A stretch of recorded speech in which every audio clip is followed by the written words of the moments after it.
Kan I huske, jeg fortalte, at Jens og jeg, vi var ude og undersøge, hvor findes hulerne henne i det her område. Og så var det, vi stødte på det her fantastiske hus.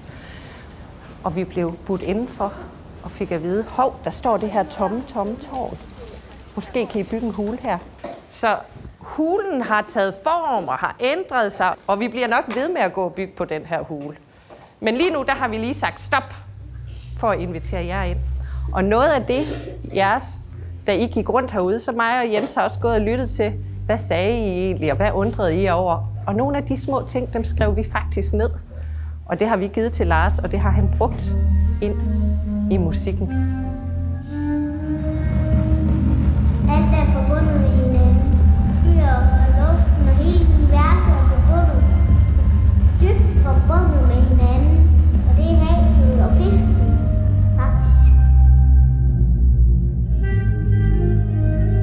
Obsidian, blank som glas.